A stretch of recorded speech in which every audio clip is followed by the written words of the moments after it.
सुप्रभात प्यारे बच्चों।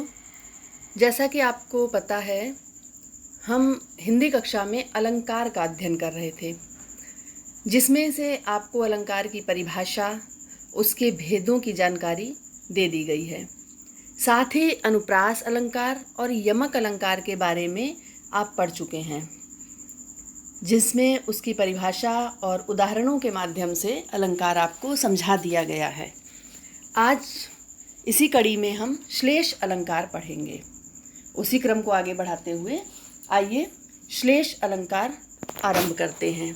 श्लेष अलंकार क्या है, पहले हमें ये जानना है। इसकी परिभाषा, बाद में उदाहरण। श्लेष का अगर हम शाब्दिक अर्थ देखें, जो शब्द अर्थ है, श्लेष का अर्थ होता है चिपका हुआ, कि जैसे किसी में कुछ चिपका दिया गया हो। एक ही वस्तु में कई सारी या एक ही किसी चीज़ में बहुत सारी चीज़ें चिपकी हों। अर्थात यहाँ पर काव्य की बात जब हो रही है तो यहाँ चिपकने से अर्थ है केवल, देखिए, भाषा में, साहित्य में, काव्य में जब भी हम बात करेंगे तो हम केवल शब्दार्थ की बात करेंगे, शब्दों की बात करेंगे, वाक्यों की बात करेंगे। तो उसी में अगर एक शब्द के अनेक अर्थ चिपके हों, एक शब्द के अनेक अर्थ, कहने का तात्पर्य है कि जब काव्य में कोई एक शब्द एक बार आए, शब्द तो एक ही बार आएगा, लेकिन एक से अधिक अर्थ प्रकट हों। अर्थ क्या हों? एक से अधिक निकलें। यमक में क्या था? जितनी बार शब्द आ रहा था, शब्द वही आ रहा था, परंतु हर बार उसका अर्थ अलग हो रहा था, इसलिए यमक था। यहाँ पर शब्द एक ही बार आएगा, पर उसके कई अर्थ निकलेंगे, एक से अधिक। दो भी हो सकते हैं, तीन भी हो सकते हैं, चार भी हो सकते हैं, या और अधिक हो सकते हैं। तो वहाँ पर श्लेष अलंकार होगा। जैसे कि ये उदाहरण आपने बहुत सुना होगा, पिछली कक्षाओं में अलंकार पढ़े हैं कि रहीमन पानी राखिए, बिन पानी सब सून, पानी गए न उबरे, मोती मानुष चून। अब आप कहेंगे या आपके मन में ये प्रश्न उठेगा कि अभी तो मैम आपने बोला कि एक शब्द एक बार आए। अब हम जैसे कि कहेंगे कि पानी शब्द एक बार आया है, तो आप कहेंगे कि एक बार तो नहीं आया है, पानी शब्द 3 बार आया है। तो यहाँ पर ये बात पहले स्पष्ट हो जानी चाहिए कि ऊपर की पंक्ति हमें नहीं ध्यान देनी है। ऊपर की पंक्ति में श्लेष अलंकार नहीं है। श्लेष अलंकार नीचे की पंक्ति में है, द्वितीय चरण में, इसके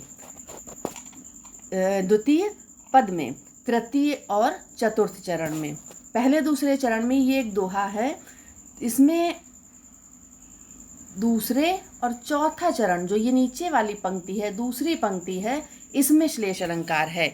यहाँ पर पानी शब्द एक बार आया है और इसका अर्थ 3 अर्थों में है। ये पानी शब्द मोती के लिए अलग है, मनुष्य के लिए अलग है और चून के लिए अलग है। कैसे है देखते हैं। दूसरी पंक्ति में पानी शब्द एक बार आया है, उसके अर्थ मोती मानुष चून। मोती के लिए इसका अर्थ क्या है? चमक। मोती जब तक पानी में, जो सच्चा मोती है वो पानी में ही पूरी तरह से जब तैयार होता है, सीप किनारे पर रहती है और मोती पर जब तक उसकी चमक बनी रहती है, तभी तक वो मोती कीमती है। तो मोती के लिए पानी से तात्पर्य चमक, जो उस पर पानी चढ़ा हुआ है। मनुष्य के लिए पानी का अर्थ है इज्जत। मुहावरा भी आपने सुना होगा कि आँखों का पानी मर जाना, अर्थात इज्जत चले जाना या शर्म चले जाना, लज्जा चले जाना, मान मर्यादा। पानी शब्द के कई अर्थ होते हैं मनुष्य के लिए, तो हमने यहाँ पर एक अर्थ रखा है इज्जत, या मर्यादा भी आप कह सकते हैं, प्रतिष्ठा कह सकते हैं। चूना, एक चूना होता है जो आपने देखा होगा पुताई का। दूसरा चूना तंबाकू के साथ प्रयोग होता है, और एक चून का अर्थ आटा भी होता है। तो चाहे आप चूना यहाँ पर अर्थ रख लीजिए, चाहे आटा रख लीजिए, इसका तात्पर्य पानी से जल ही होगा। आटा बिना जल के नहीं उसका उपयोग किया जा सकता। आटे में जब तक हम जल नहीं मिलाएंगे, पानी नहीं मिलाएंगे, तब तक उसकी रोटियां नहीं बना सकते हैं। और चूना जो पुताई वाला, जब तक उसमें हम पानी नहीं डालेंगे तब तक उसका उपयोग नहीं कर सकते हैं। तो पानी शब्द के इन तीनों के लिए 3 अलग अलग अर्थ हैं, इसलिए यहाँ श्लेष अलंकार है। तो समझ में आया होगा, आशा है मुझे। और देख लेते हैं कुछ उदाहरण, अन्य उदाहरण। और मधुबन की छाती को देखो, सूखी इसकी कितनी कलियां। मधुबन की छाती को देखो, यहाँ कलियां शब्द के अलग अर्थ हैं। कलियां शब्द का एक तो कली होती है जो फूल खिलने से पूर्व की अवस्था, फूल जब खिला नहीं होता पहले क्या कली रूप में होता है वो। और दूसरा मनुष्य के लिए यौवन आने से पहले की अवस्था। तो मधुबन की युवावस्था से तात्पर्य है यहाँ पर। तो कलियां शब्द के 2 अर्थ आ रहे हैं, इसलिए यहाँ श्लेष अलंकार है। और एक उदाहरण है ये, चरण धरत चिंता करत, चितवत चारों ओर, सुबरन को खोजत फिरत, कवि व्यभिचारी चोर।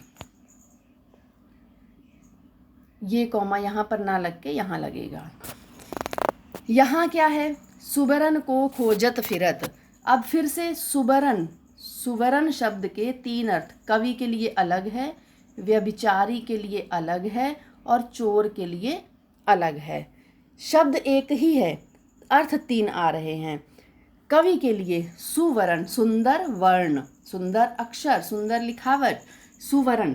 कवि को तो केवल वर्णों से, अक्षरों से मतलब होता है। व्यभिचारी जो दुष्ट व्यक्ति है, व्यभिचारी है, वो क्या है, सुंदर रंग रूप, उसके लिए सुवर्ण, वर्ण का अर्थ है रंग रूप।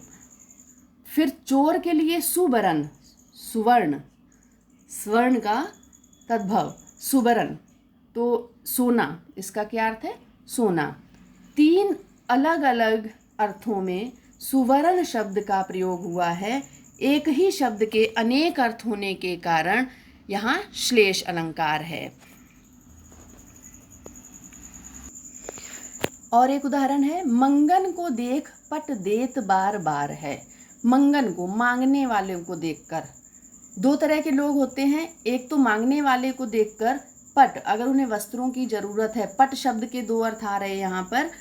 एक अर्थ क्या है, वस्त्र, लोग उसे वस्त्र दान में देते हैं। और दूसरे क्या, कैसे लोग होते हैं, जो देखकर दरवाजा बंद कर देते हैं। पट देत बार बार है, दरवाजा बंद कर देते हैं। एक पट शब्द का अर्थ है वस्त्र, दूसरा पट शब्द का अर्थ है दरवाजा। तो एक ही शब्द के 2 अर्थ होने के कारण यहाँ श्लेष अलंकार आ गया।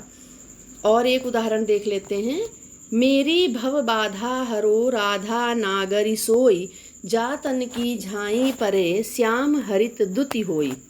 मेरी भव बाधा हरो, यहाँ पर ये बिहारी जी का दोहा है। यहाँ हरित शब्द के पूरे दोहे का अर्थ हमें नहीं भी अगर, तो हमें जो अर्थ श्लेष का यहाँ पर उदाहरण है, जो शब्द, हमें उसके बारे में, उसके अर्थों के बारे में जानना है। हरित शब्द के यहाँ पर अलग अर्थ हैं। एक हरित, श्याम हरित दुति होए। श्याम हरित, हरित का अर्थ है प्रसन्न होना।